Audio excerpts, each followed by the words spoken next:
Hello friends, welcome to GK study. तो आप सभी को पता ही होगा कि मैंने प्रीवियस वीडियो में बात करी थी, एक वीडियो बनाई थी जिसमें मैंने बताया था कि हिमाचल सरकार जो है वो सोच रही है हिमाचल प्रदेश में अस्थाई शिक्षकों की भर्ती करना। ठीक है, उस समय ये कंफर्मेशन नहीं थी कि भाई भरे जाएंगे उसके अस्थाई शिक्षक जो हैं वो भर्ती होंगे कि नहीं होंगे, बट अब जो है वो लगभग जो है वो आपका तय ही हो गया है कि जो आपके हिमाचल प्रदेश सरकार है वो अस्थाई शिक्षक जो है वो भर्ती करने वाली है और इसका जो है वो फार्मूला भी तैयार हो गया है। पूरा मैं आपको जो है वो इस वीडियो में बताऊंगा। अब मुझे पर्सनली ये डिसीजन पसंद नहीं आया, बाकी आप इस बारे में क्या सोचते हो? कुछ लोग फेवर में होंगे, कुछ नहीं होंगे, बट आप इस बारे में क्या सोचते हो कमेंट करके जरूर बताइएगा। क्योंकि बहुत सारे लोग जो हैं वो आपको पता ही होगा कि गवर्नमेंट जॉब की तैयारी करते हैं, पूरे साल देते हैं, ठीक है, 2-3 साल देते हैं तैयारी के लिए। अब जिन्होंने जो है वो पहले टेट क्लियर किया, बीएड भी की हुई है, जो कि आपका एजुकेशन लाइन में जाना चाहते हैं टीचर के लिए, उनके स्थान पर जो है वो अस्थाई शिक्षकों की भर्ती करना कहीं ना कहीं पर जो है वो नाइंसाफी है, मुझे ऐसा लगता है। और फिर ऑब्वियस ही बात है कि पोस्टें अगर जो आपकी कॉम्पिटेटिव एग्जाम्स में जो टीचर्स की पोस्टें आती है वो कहीं ना कहीं पर कम होंगी जब अस्थाई शिक्षक भर्ती होंगे और ज्यादा प्रोसीजर जो है वो लेट होगा शिक्षकों को भरने का। ठीक है, तो ये सबसे पहले इन्हीं की भर्तियां जो है वो की जाएगी, जैसा कि यहां पर अपडेट में बताया गया है। आगे मैं पूरी बात करूंगा और इसका फॉर्मूला जो है वो तैयार किया गया है। अब हर दिन मीटिंग होती है, ठीक है, कैबिनेट की। डिसीजन जो आपकी क्लास 3 पोस्टें हैं उस पर कुछ लिया नहीं जाता है, ठीक है। जो डिसीजन लिए जा रहे हैं पहले वो इनके ऊपर लिए जा रहे हैं कि अस्थाई शिक्षक जो है वो भर्ती किए जाएंगे। अब देखिए पूरी न्यूज क्या है उसके बारे में मैं आपको एक बार बता देता हूं। तो हिमाचल में शिक्षक भर्ती का फॉर्मूला लगभग तय हो गया है। प्रदेश के दूर-दराज जो भी दूर-दराज इलाके हैं उसमें खाली पड़े पदों को सरकार भरने जा रही है। इसके लिए कैबिनेट सब कमेटी की बैठक में मंगलवार को मंथन हुआ और जो फॉर्मूला निकाला गया है उसके तहत फिलहाल अस्थायी तौर पर शिक्षकों की भर्ती की जाएगी, जो कि 2 या 3 साल के लिए होगी या जब तक रेगुलर भर्ती नहीं हो जाती।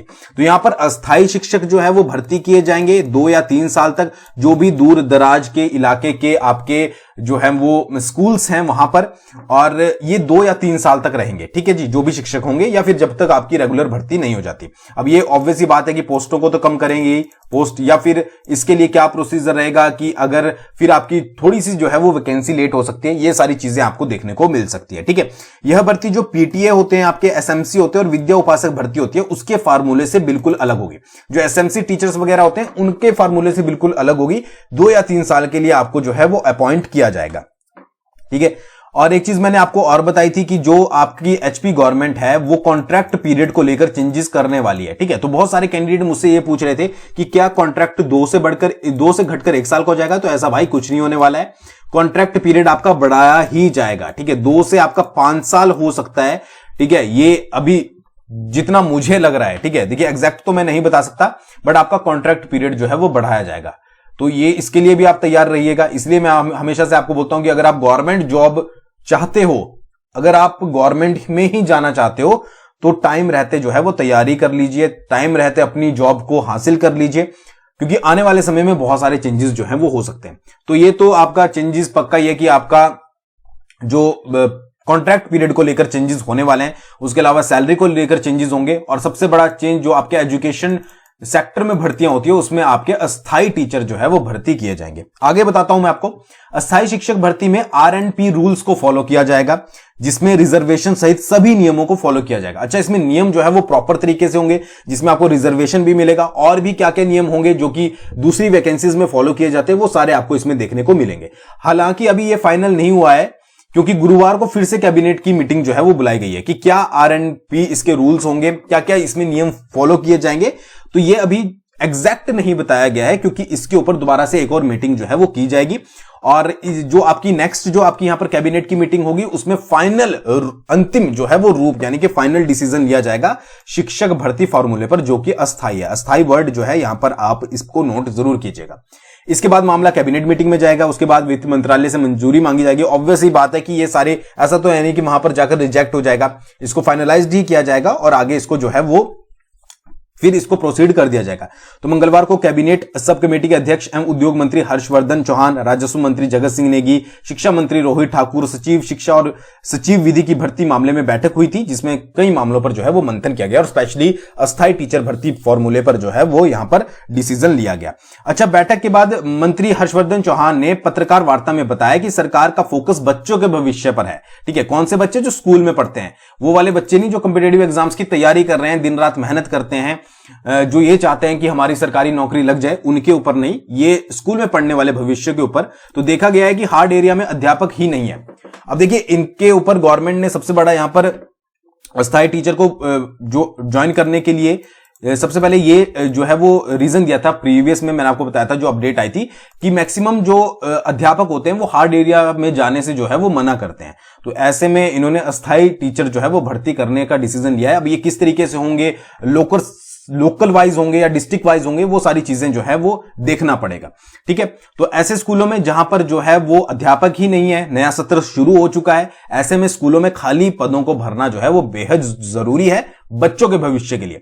तो इसके तहत क्या होगा, शिक्षक भर्ती पर नए फार्मूले के तहत काम हो रहा है, जिसमें गुरुवार को होने वाली सब कमेटी की बैठक में फाइनल किया जाएगा। ठीक है, और ये सारी भर्ती जो है, जो आपकी 2 से 3 साल के लिए होने वाली है, ये रूल्स के अकॉर्डिंग होगी, RNP फॉलो होंगे, क्या क्या इसमें चीजें होंगी, वो सारी आपको आने वाले समय में पता लग जाएगी।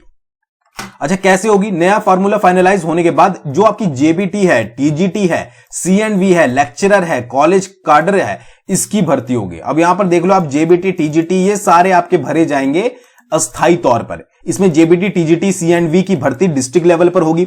जो आपके JBT भरे जाएंगे, TGT भरे जाएंगे, CNV भरे जाएंगे, ये आपकी भर्ती डिस्ट्रिक्ट लेवल पर होगी, यानी कि उसी डिस्ट्रिक्ट लेवल पर आपको जो है वो मतलब कि उसी डिस्ट्रिक्ट में आपकी सिलेक्शन होगी, उसी डिस्ट्रिक्ट लेवल पर आप जो है वो सिलेक्ट किए जाओगे, उसी डिस्ट्रिक्ट लेवल में आपको जो है वो ज्वाइनिंग देनी पड़ेगी, जिससे डिप्यूटी डायरेक्टर करेंगे। ठीक है, भर्ती में RNP रूल्स को फॉलो किया जाएगा, जिसमें अभ्यर्थी के 10वीं 12वीं ग्रेजुएशन, JBT BEd की मेरिट को ध्यान में रखा जाएगा और साथ ही रिजर्वेशन को भी देखा जाएगा। ठीक है जी, इसके लिए कोई भी वाइवा नहीं होगा, ना ही पर्सनल इंटरव्यू रखा जाएगा। तो पर्सनल इंटरव्यू को खत्म कर दिया गया है। अब यहां पर सिंपल से बात है कि मेरिट के आधार पर आपको जो है वो स्पेशली ध्यान रखा जाएगा, उसके आधार पर आपको जो है वो ज्यादा चांसेस होंगे आपके सिलेक्ट होने के। पूरी प्रक्रिया होने के बाद हार्ड एरिया में शिक्षकों को 2 या 3 साल के लिए तैनाती दी जाएगी। ठीक है, और लेक्चरर की भर्ती जो होगी वो डायरेक्ट एजुकेशन के माध्यम से की जाएगी। तो भाई जो JBT होंगे, TGT जो कि ज्यादातर होते ही हैं, JBT और TGT ही पोस्टों के लिए ज्यादातर अप्लाई करते हैं, तो इनकी भर्ती जो है वो डिस्ट्रिक्ट लेवल पर होने वाली है, जो ये अस्थायी टीचर भरे जाएंगे। ठीक है, और अब इसमें एग्जाम होगा। वैसे एग्जाम का तो कोई मतलब बनता नहीं है 2 से 3 साल के लिए, तो आपके मेरिट वाले सीन को जो है वो फॉलो किया जाएगा कि आपका 12वीं की मेरिट, ग्रेजुएशन की JBT, बाकी आपको गुरुवार को फाइनलाइज्ड हो ही जाएगा कि क्या क्या चीजें जो हैं वो यहां पर होने वाली है। ठीक है, तो इस तरीके से जो है वो इसको फॉलो किया जाएगा। अच्छा, वेतन कितना होगा, इसको लेकर अभी जो है वो साफ तौर पर कुछ नहीं कहा गया है। ठीक है, क्या क्या आपको जो है वो फैसिलिटीज मिलेंगी, हो सकता है कि इसमें आपको अच्छी फैसिलिटीज दी जाए, अच्छा वेतन दिया जाए, बट ऐसा लगता है, ठीक है, ऐसा फाइनल हो नहीं सकता कि आपको वेतन बहुत ज्यादा अच्छा दे दिया जाए 2 या 3 सालों के लिए। ठीक है, तो इस पे फैसला होगा, फैसला मंत्रिमंडल का लिया जाएगा। ठीक है, और अभी तो जो है वो जितने भी पद खाली चल रहे हैं, ठीक है, शिक्षकों के, मैंने आपको पहले भी बताया था कि सबसे पहले शिक्षकों की भर्ती की जाएगी। बार बार अपडेट में, न्यूज में ये बोला जा रहा था शिक्षकों की भर्ती की जाएगी, सबसे पहले की जाएगी, पद खाली पड़े हैं। तो ये वाली भर्ती होनी थी वो जो अस्थायी टीचर वाली है। ठीक है, वो नहीं होनी थी कि आपकी जो रेगुलर पोस्ट है। रेगुलर पोस्टें भी बीच में आएंगी, बट ऑब्वियस सी बात है कुछ ना कुछ तो आपका फर्क पड़ेगा ही, कि अगर आपके 3000 भी अस्थायी शिक्षक भर्ती हो रहे हैं, ठीक है, जैसा कि मैंने प्रीवियस वीडियो में बताया था कि 3000 से ज्यादा पद ऐसे हैं जो दूर दराज के क्षेत्रों में है, तो अगर वहां पर अस्थायी टीचरों की भर्ती होगी तो ऑब्वियस सी बात है पोस्टों में आपको गिरावट देखने को मिलेगी, जो आपकी रेगुलर भरी जाती है, यानी कि जो आपके एग्जाम देकर आप देते हो। ठीक है, तो यहां पर यह भी हो सकता है कि पहले आपकी अस्थायी टीचर की जब भर दी जाए तो उतना ही टाइम जो है वो सेकंड आपकी जो आपकी एग्जाम के थ्रू पोस्टें होती है उनको आने में लगे। ठीक है, या फिर गवर्नमेंट इसके पीछे क्या चाहती है वो अभी तक क्लियर नहीं हो रहा है, बट ये फाइनलाइज्ड है कि अस्थायी टीचर आपके जो है वो भरे जाएंगे। भाई तो जो तो अस्थायी टीचर आपके लगेंगे यार, आपने TGT, आपने, मुझे ये सोच के है कि आपने BEd वगैरह किया है, TGT किया और आप अस्थायी टीचर भर्ती कर रहे हो, यार कम से कम ये देखना चाहिए कि सरकार को कि इतना बच्चे तैयारी कर रहे हैं तो कम से कम पोस्टें जो हैं वो कम से कम कॉन्ट्रैक्ट पर या रेगुलर कुछ तो कीजिए। बट गवर्नमेंट का जो प्लान है अभी फिलहाल के लिए वो अस्थायी टीचरों को भरने का है 2 से 3 साल के लिए। अब इसका वेतन क्या होगा या फिर क्या, या तो फिर वेतन ही इतना अच्छा हो फिर भी यार 2-3 साल के लिए जायज नहीं है। और क्या फैसिलिटी होगी, किस तरीके से रूल्स वगैरह होंगे, R&P, ये आपको आने वाली मीटिंग में पता लग जाएगा। बाकी क्लास 3 के लिए अभी कोई अपडेट नहीं है, क्या हो रहा है किस तरीके से। हो सकता है कि डिस्कशन की हो, न्यूज में ना आई हो, डायरेक्टली आपको ऑफिशियल नोटिफिकेशन पता लगे। बट भाई कॉन्ट्रैक्ट पीरियड बढ़ने वाला है, मैं आपको अभी बता देता हूं। हो सकता है 5 साल के लिए हो जाए, ठीक है, और हो सकता मतलब 2 से ज्यादा ही होगा, ठीक है, ज्यादा से ज्यादा 5 साल के लिए हो सकता है। बाकी सैलरी भी चेंजेस होंगे, आपके एग्जाम पैटर्न भी चेंजेस होंगे, सब कुछ यहां पर चेंज आपको मिलेगा। तो जो गवर्नमेंट की तैयारी कर रहे हैं वो टाइम रहते लग जाओ, आने वाले समय में बहुत सारे चेंजेस आपको और भी देखने को मिलेंगे। ऐसा ना हो कि और डिपार्टमेंट भी आपके अस्थायी भरने शुरू हो जाएं, तो उससे पहले अपनी जो है वो जॉब ग्रैब कर लो जिनके भी एग्जाम होने वाले हैं। तो ये कुछ अपडेट थी, आई होप आपको समझ आई होगी। बाकी आप इस बारे में क्या सोचते हो कमेंट करके जरूर बताइएगा, दूसरों के साथ शेयर कीजिएगा। थैंक्स फॉर वॉचिंग, बहुत जल्दी मिलेंगे नेक्स्ट वीडियो के साथ।